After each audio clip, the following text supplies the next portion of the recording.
And so I just want to highlight a few of the cases that there has been movement on that I have been following on the channel. And so the first of that case is the Transgender Troop Ban. So I've done 2 videos so far on this. An initial video discussing the DoD policy and the change in policy. So if we remember back a little history, in case you haven't watched those videos, under the Obama administration, they conducted a study and then decided to allow transgender troops, those with gender dysphoria, to serve openly. However, that was right at the tail end of the Obama administration and didn't end up going into effect until the first year of the Trump administration. Then that was reassessed under Trump 1.0, and it was reversed. And so transgender troops could serve, and then they couldn't. And then under Biden, really like month 1, maybe even day 1 of the administration, that was reversed again. So reverted back to the Obama policy. So then transgender troops, or those with gender dysphoria, were allowed to serve pretty much openly and with no issues the last 3 years of the Biden administration.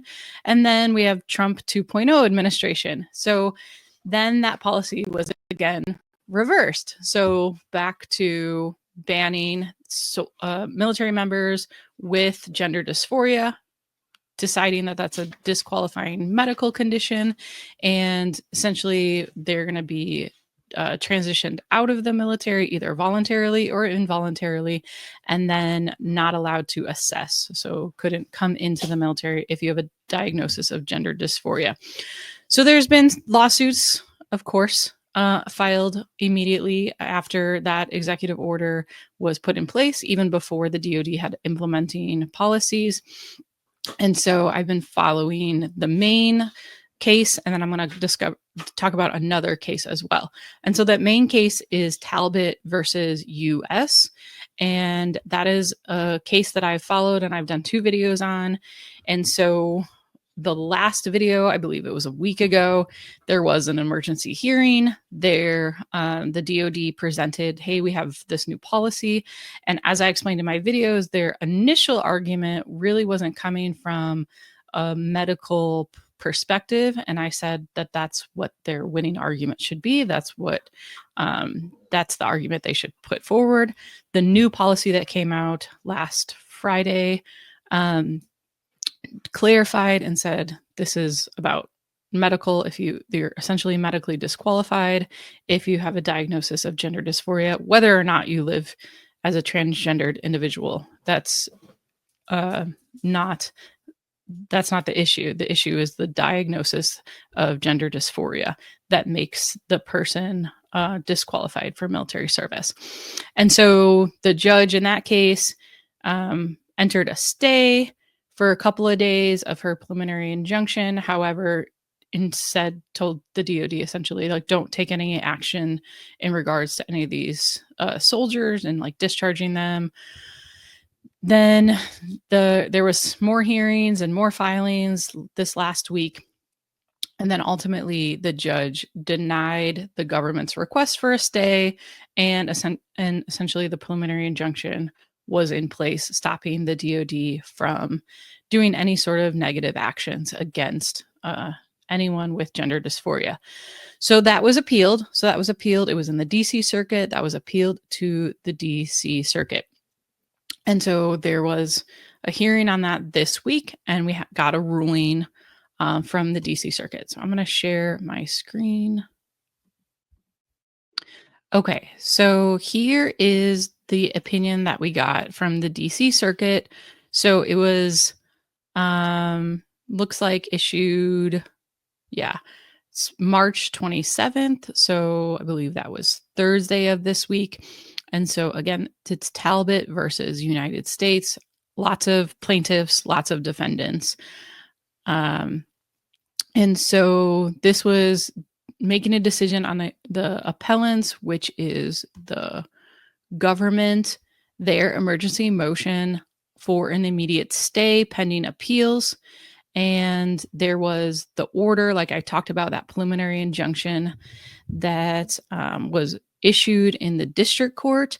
And so this order by the appellate court says that, yes, we are going to stay that preliminary injunction, which means it essentially pauses it. There's no preliminary injunction in place. And however, they make it clear that in this next sentence, if any action that would negatively impact the service members under the HECSEC policy and the new guidance before the court lifts the stay, the plaintiffs may file an objection and the courts will consider it. So essentially, while the preliminary injunction can't take effect, in practicality, it kind of has, because the court has said essentially to the parties, maintain status quo. DOD, do not do anything negative to the service members. Don't start processing them for elimination, because we want to be able to hear this lawsuit and resolve the lawsuit prior to any of that happening.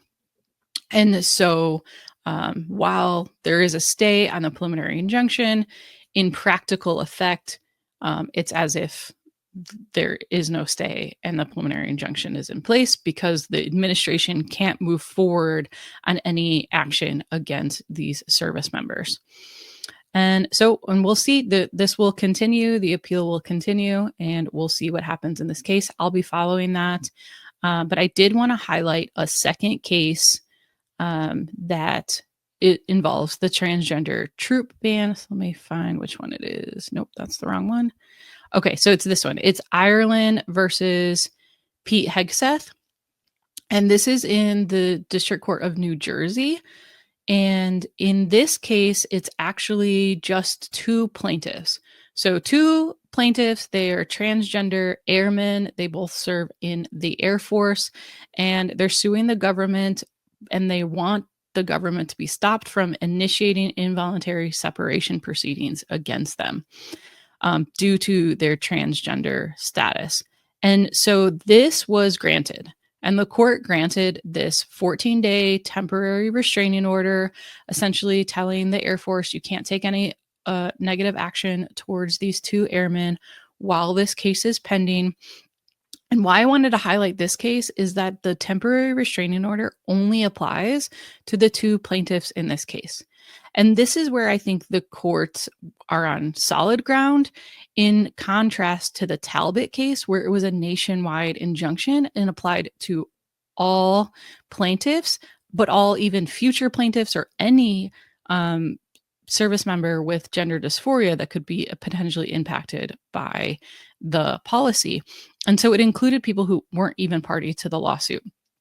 And that's where I think the courts are definitely on shakier ground, issuing these nationwide injunctions. Now, I get the politics of it. I understand why they're doing it.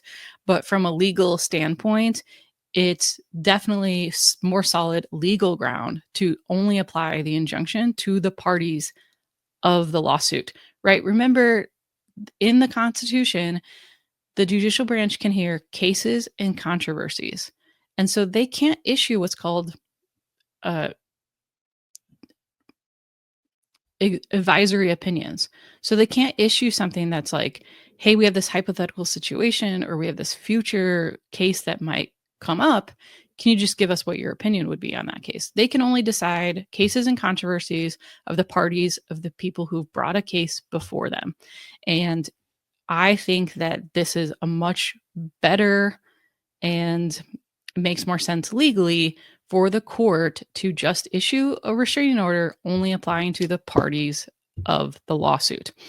And so I just wanted to highlight this case for that reason. Thank you for joining me. And if you got any value out of the content, please like, share, and subscribe. I'm a new channel, so please help spread the word. I really appreciate your sharing this message out there. If you have any comments or questions or requests for additional content, please put them in the comments below. Thank you.